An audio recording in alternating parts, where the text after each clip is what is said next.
So my views on Islam, on Muslims, is I don't trust anything that comes from Islam. With the amount of killing that's going on and offering a blanket response, how can you trust that these people are going to push away what they were already doing and come to the right side? Well, I mean, anybody who has been killing the Iranian people would not be forgiven and would be brought to justice. We're specifically talking about anybody that hasn't been involved in killing Iranians. And the reason why Princess of Pahlavi says that is because we've learned from the experience in Iraq that with the de-Baathification after the fall of Saddam, that trying to remove anybody that was involved in the government will create so much chaos and destabilization that it will create a power vacuum. We saw that happening in Iraq, right? So many people who are working in the regime, the people who are basically doing the filing, the people who are basically cleaning, I don't know, the office, like the people who are, just a programmer, the accountant. You can't get rid of all of those people, even if they're working for the Islamic Republic. You just have to forgive them and let them continue to do the work that they were doing, because the whole thing will fall apart. When it comes to trusting Islam and Muslims, I think it's important for us to separate Islam and Muslims from each other. Islam is a vile, disgusting, barbaric religion, and it should never be trusted. It's like, I agree with that. But Muslims, there are many Muslims who are good people who wouldn't hurt a single person in their entire life. Like, just because Islam is vile, I agree with that. But many Muslims are working, like, there's two programmings. There's Islamic programming, and then there is your human programming. And I think many Muslims are running under human programming more than they're running under Islamic programming. So you cannot just completely dismiss somebody just because they're a Muslim as somebody that cannot be trusted, right? Okay, so my sister, she's Muslim, and she's not Shia, she's Sunni. They follow the same book, and this is a general question. They follow the same book. So how can you trust one and not the other if they follow the same teachings? Because most Muslims don't follow the Quran. Most Muslims Okay. say they follow the Quran, but they don't really. Most Muslims have never read the Quran. Most Muslims, I know the Quran more than most Muslims do. Most Muslims As have do this. I. Yeah, right. So, I mean, like, even the ones who have read the Quran, they don't understand the Quran. Like, if most Muslims, for example, many did, I mean, but the Muslims I know, they never want to beat their wife. Like, they would never want to beat their wife. But the Quran clearly commands that you should be beating your wife, right? It clearly commands that. But they don't want to do that. So that's why I say most Muslims are better than Islam. Most Okay. Muslims are better than Islam, right? And they don't understand it. And they, even if they do understand, if somebody tried to explain it to them, if they understand it, they would leave it. Or if it's too hard for them to give up on their Muslim identity, they will somehow convince themselves that it doesn't say the thing that you're telling them that it says. Okay. That was very helpful, man. Thank you. Yeah, you're welcome. I appreciate that. If you have more Islamic questions, please ask me, because I've been debating against Islam. I've been fighting Islam. By the way, I also think that one of the best ways to fight Islam is to befriend Muslims, right? Because if you try to be anti-Muslim, that actually feeds into Islam. The more Muslims feel isolated, the more Muslims feel attacked, the more that they basically they're going to be in their own groups communicating with each other. You need to, if you want to convince people out of Islam, you need to bring their guards down, right? So to bring their guards down, you need to befriend them and talk to them like your fellow human beings. So befriending Muslim is actually the best way to fight Islam. Okay. By the way, I'm not anti-Muslim. It was just, I wanted somebody's opinion as to how they view it, and you gave me that. So thank you. Well, thank you. I appreciate it. Okay, Okay. next is Hassan.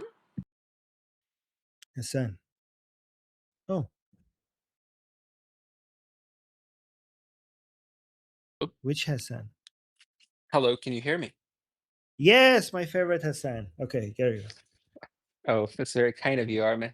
So I just wanted to say, Shauna was making a point earlier about the Pakistanis being an impediment to the toppling of the Iranian regime. The sense that I get here in Pakistan is that the Pakistani state will not be in any ways an impediment to the toppling of Iranian regime. But the problem is that because of how prominent anti-Semitism and anti-Americanism in the Pakistani society, how pervasive those two problems are, the Pakistani state doesn't want to be seen to be, helping Israelis or the Americans like kinetically. That's kind of like how it is. So in areas where there are votes in the UN, for example, Pakistan would vote in a way that would make it appear that, okay, we're against this. But they're basically just trying to contain a reaction in the Pakistani society where people will say that, okay, you're helping the Americans, you're helping the Israelis topple the regime. And also the other concern, like Armin and Mr. Gary mentioned about the Baloch separatism, these are important problems that the Pakistani state is quite worried about. And as Gary said, there will be some UN-backed troops on the ground taking care of border integrity. Actually, Pakistan would more or less, at least the sense I get is that Pakistan will be, there for help. Actually, will actually help. Whatever forces are present on the ground to help them ensure that there are no spillovers. Thank you very much. Okay, I have a couple of questions. Oh, but Gary, you have some questions yourself? Your opinions? Yeah, Hassan, thanks for that. And 2 points about Pakistan. So what you mentioned about the UN, and it's not border integrity in Iran, it is the nuclear sites integrity. So Okay. the UN would not be enforcing, and the United States would not be enforcing Iranian border security. That would be strictly an Iranian matter. It's Okay, just the that's nuke good. sites. I do want to point out one thing that some people may have missed. So, at the time that there was the exchange going on between Israel and Iran prior to the June 14th, 15th attacks directly on Iran, the government of Pakistan offered to give Iran a nuclear weapon that they could then launch at Israel. And they made that pronouncement publicly. The one where Israel hit some Iranian guy in Lebanon or something, and then Iran launched a bunch of rockets, and then Israel took out their defenses, right? Wait, you're saying Pakistan offered nuclear weapons to the Islamic Republic? Am I hearing this right? I think I'm You mishearing are this. hearing that correctly. That was confirmed. Gary, I'm pretty sure you have good source on what you're saying, and I'm not at all doubting it. But if that were true, I don't think the relationships between the Pakistani state these days and US will be where they are. They would be very shaky, and you just wouldn't have let that kind of thing slide. At least that's what my thing is. But I'm pretty sure what you're saying, you have better sources than me, or you're better connected. Why do you think I'm always Probably not bringing up gonna. Pakistan and my fear of Pakistan having nukes? I'm like, Right. Like, isn't like Gary? Isn't that wouldn't that be like a international emergency? That if that something like that was offered, was that a serious offer, or was there just some unimportant person from the government? Like, wouldn't that be like okay, like that would be the end of relation? I don't understand how this Exactly. was not a Yeah. bigger deal. because Uh, everyone's too stupid to realize how bad the Islamic Republic gang nukes are. No, they're yeah. not stupid. They have the best intelligence in the world. But like, let me see. Like, Actually, America's like pretty concerned about these things. Like nuclear proliferation is exactly why they're doing this whole thing in so the first so place. let's hear Yeah. what Gary has to say. How come this not did not become more a bigger deal after this? So Gary. So shortly thereafter, there was a rapprochement between the United States and the government of Pakistan, where there was a much closer and warmer public persona on the face of that relationship. That was duly noted in within the inner circles within the United States. I'll just give you my background just a little bit. So I'm just a simple country organ transplant specialist, and I was part of a group that provided information to the U.S. Department of Defense after 9/11, when the concern was not about planes flying into buildings, it was planes dropping nuclear waste as dirty bombs over U.S. cities in follow-up. So that was something that was classified back then, but that's not classified any longer. That's the big concern that there is from Homeland Security and U.S. Department of Defense and intelligence And that is partly what underlies the USA Patriot Act, is the concern of nuclear events on US soil. When it comes to Pakistan, there are many concerns, as you've all rightly pointed out. The thought of a nuclear detonation on any country's soil in the world is the primary mission of the US Department of Energy, and also a very important mission for the US Department of Homeland Security. There is no more important mission from many of their perspectives to preventing a nuclear detonation on US soil with a nuclear weapon that's brought in, or with radioactive materials being brought in. This is something that we're very, very well defended against. So with all of that as background, whenever something is said, like when MBS a few weeks ago said, we don't have to have a nuclear development program, we can just buy one from Pakistan. He said that approximately 3 weeks after Pakistan offered the Islamic Republic of Iran one nuclear weapon to attack Israel with. These are not isolated events, and these are things that do not go unnoticed by US government circles, both at the State Department, Department of Homeland Security, or Department of Energy. So I can't speak to why people are not aware of that, but those two events, when Crown Prince MBS said he could just buy one from Pakistan, and Pakistan offering to give one to Iran to use against Israel, these are not viewed as separate events. They're viewed as reasons to send more American diplomats and other people with persuasive powers to Pakistan to create a new public relationship.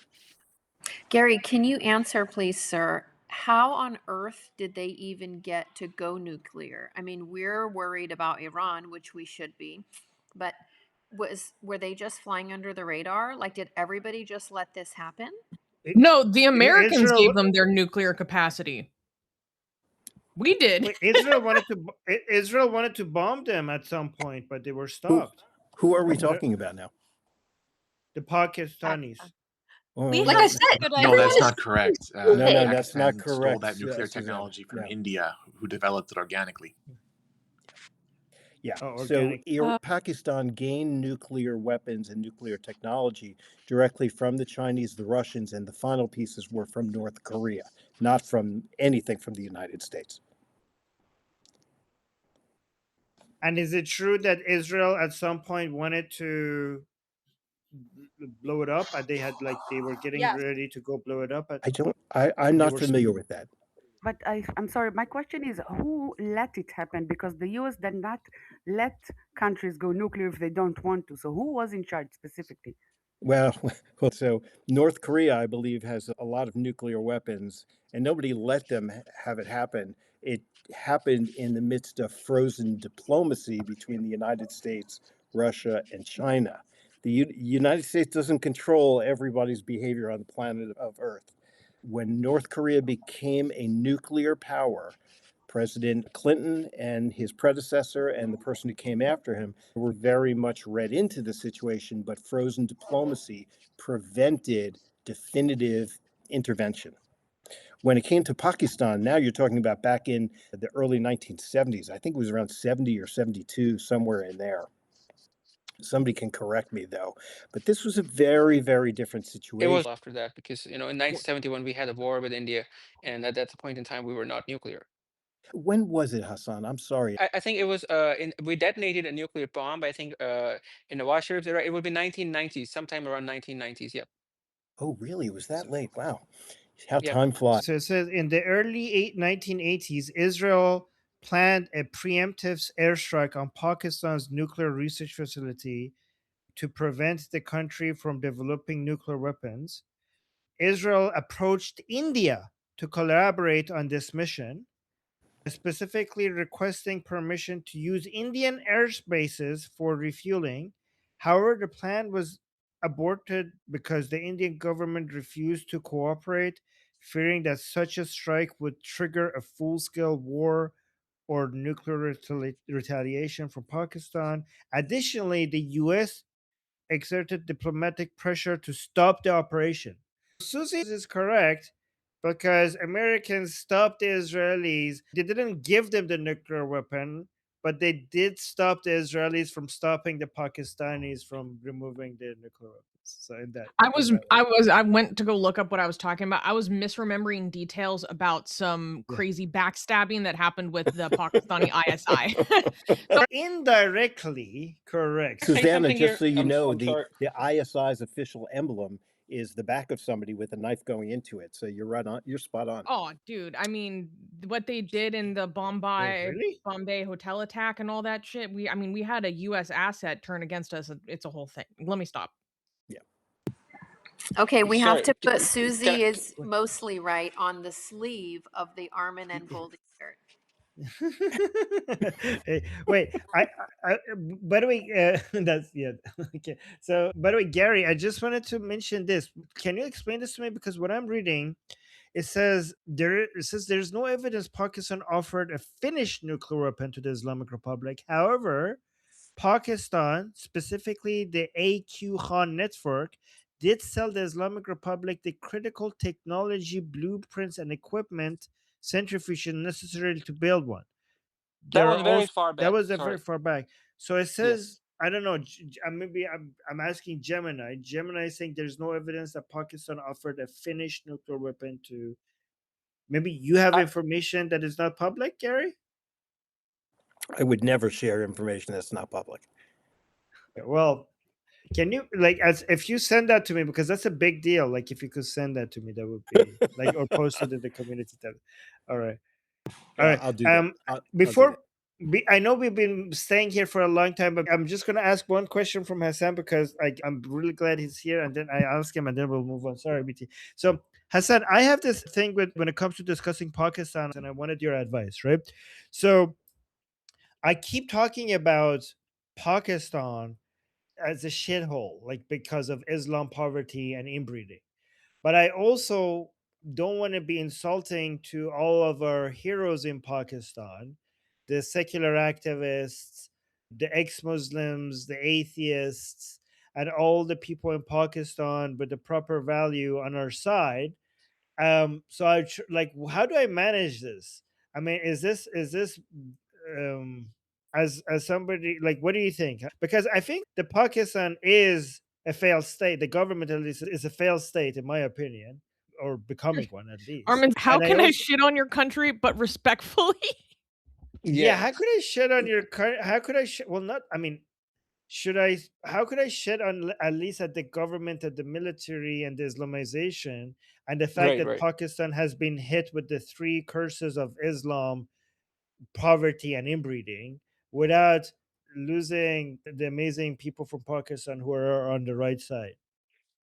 So, Armin, really, all I can say here is that I think you know better than anyone else, I think, over here, how, when Islam takes over a country, it can numb the people to, they don't really know what the things they're endorsing, just out of the religious upbringing and things like that. They don't quite know that. You just mentioned how Muslims are better than Islam, and you're actually kind of spot on with that. And the fact that most Muslims don't even know what's written in the Quran. Right. These are important points. And I would really appeal again to your sense of empathy that, Pakistanis are a diverse people, 240 million people.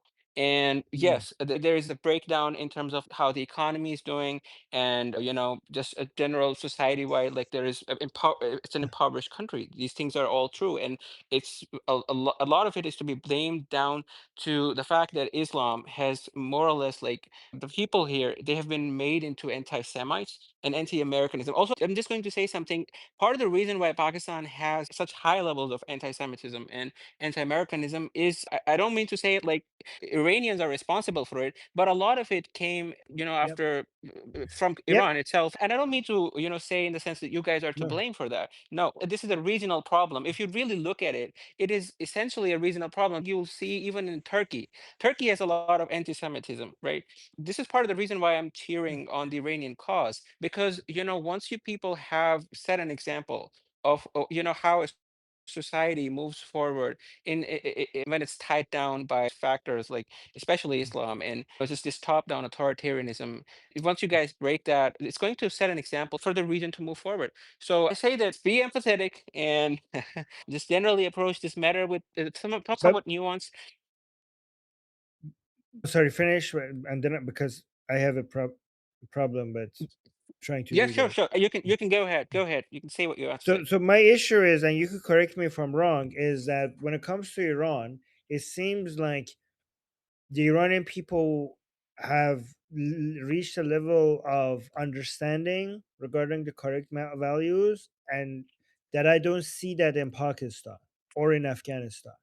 Like I think, like correct me if I'm wrong, but in Iran, the problem is the regime. The solution are the people. But in Pakistan, unlike people like yourself, the problem comes from a huge portion of the people. Is that correct, or is that a miss? And that's actually a Okay. matter of fact. But I would say this one thing. I've lived my whole life in this country. I'm currently here. I do not plan to leave the country. One of the things that I am seeing here is a very positive change in society. And I've seen it happen in the last 10 years or so. There are improvements, especially as people aren't as poor as they used to be.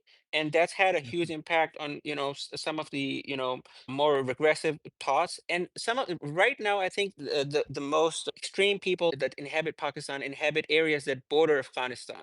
Afghanistan is currently exporting essentially a lot of militant Islam into Pakistan, and because the regions that border Pakistan have this, language similarities with them. So a lot of ideas travel, fast, and they kind of stay contained over there in that region. So in mainland Pakistan, especially in Punjab, and big urban centers, they're actually moving forward, and I see positive trends. So you're right about this. That's true. It's a bottom up pressure in terms of like how society kind of wants and likes, Islamic system of governance. So they kind of like endorse it. Even though if it's imposed of them, they would probably rebel. Pakistanis, for example, almost always reject religious parties. If you look at the Pakistani election results, religious parties almost always contest elections, but they are almost always not given enough seats in the parliament. In fact, very little seats, if any, to form any kind of meaningful force in the parliament of Pakistan. So what I'm trying to say here is that there is reason to be hopeful. And even I'm doing whatever little I can to talk to people here, get a sense of what they think. And I've seen improvements, is all I'm going to say right Well, now. stay safe. And oh yeah, of course. I take this approach of not being very harsh, or I just try and be empathetic because I've been there. I was a Muslim one, so I've been there. I know how it can be. I try and have conversations as thoughtfully as I can, as empathetically as I can. But I see positive trends. That's all I'm gonna say here. And we need people like you, yourself, and other people who can approach this topic with some empathy, because you can almost never convert, or you can never really insult people out of bad ideas. You kind of have to talk it out of them with respect. And if you cannot be at least respectful, you have to be like, at least make your point with empathy. So yeah, that's Yeah. probably what I'm gonna say. Thank you. Thank you Nice for that nice insight. chat. Nice Yeah, chat. yeah. Thank you. Thank you for that. After Armin leaves and the recording is done, but maybe before he leaves, I have a question, and I would love for Gary and Hassan to chime in if either of you feel compelled, just FYI. So next we have Francesco. Betty, if you want, you can ask it now before I. Okay. There has been said a lot of things during the since when I raised my hand. So it's first of all, I think it is in the U.S. interest to back up Pakistan, because the strategy of the U.S., for what I read, is to balance the power of India with Pakistan and the power of China with India. And also there was, I don't know, financing the Mujahideen, anti-communist. So there was like an history there. And now with the war in Afghanistan, so Pakistan has been helpful logistically and supported a bit the USA in this fight. But it seems strange to me, and I would like to ask Gary this. It looks like a bit of a fish market for nukes when it comes to negotiation, like should I give you a nuke? Why don't Pakistan just proceed with that and also buy nuke? Like the Saudis asking that they can buy it. For me, these public statements are more like an indication for negotiation tactics. So they want something from the United States, so they threaten to give nukes away. But I want to hear your thoughts on.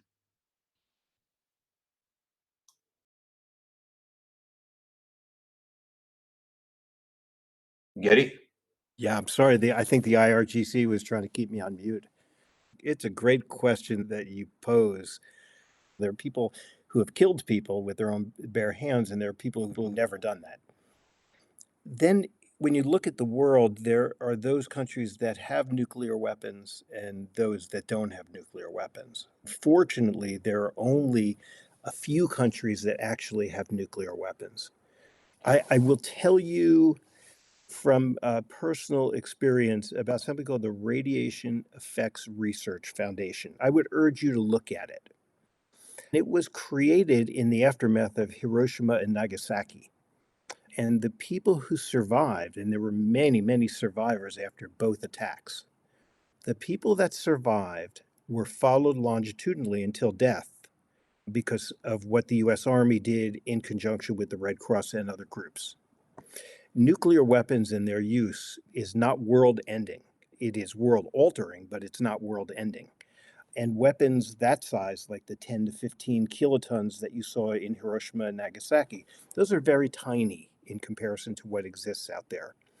Whenever a country such as Pakistan or India, when they're facing off each other at borders and they both have comparable size nuclear arsenals, there's a certain soberness there and a certain amount of respect that you pay to them just because they have those weapons. I don't know quite how to characterize it other than that. Why don't they just act and they threaten to act or announce giving weapons or buying them? Like, why don't they just act instead of making it public? Like, for me, I'm surprised by the fact that the Islamic Republic doesn't have a nuke already given. Well, so they do have enough fissile material in the Islamic Republic of Iran. They have enough fissile material for 12 of them the size of Hiroshima and Nagasaki weapons. Whether or not they have them weaponized, nobody can say for sure right now. But beyond that, if you're seeing something in print, in media, about somebody offering to give somebody a nuclear weapon, you don't know for sure if that is a counterintelligence operation being run by one intelligence service or another against another country. You can't tell that. But what I can tell you is that countries with nuclear weapons discuss transferring that information and even their materiel to other countries not infrequently. That is a fact of life. Can I just add? And if I just one last point on that, and there have been times where it's come close to coming to fruition, and people have died because of those mistakes that they were offering. Wait, Francisco, you're saying you're surprised that the Islamic Republic doesn't already have nuclear weapons? Is that what you said? That somebody didn't smuggle them yet. Yeah. Or Well, I mean, the Islamic Republic has gotten close to having nuclear weapons multiple times, which was stopped every single time by Israelis because they're watching everything. The only reason why the Islamic Republic is not a nuclear power right now is because of Israel. But if Pakistan threatens to give it away, or so that's like a lot of potential for just smuggling. I don't. Again, I think U.S. intelligence and Israeli intelligence is observing that all the time, and stopping. Like, I mean, this is such an important threat that they would not let that happen. I don't think they would let that happen. Yeah, that's great. I mean, it's I'm not.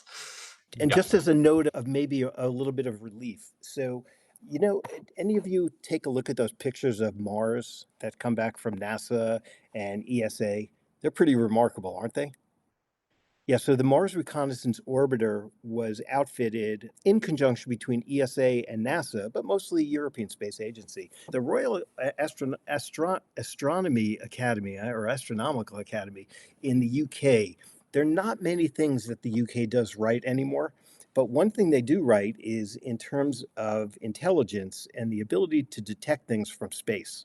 So they created a capability where, not only can the Mars Reconnaissance Orbiter go down to about 6 centimeters per pixel, but they can also detect very, very low levels of radiation on the surface of Mars.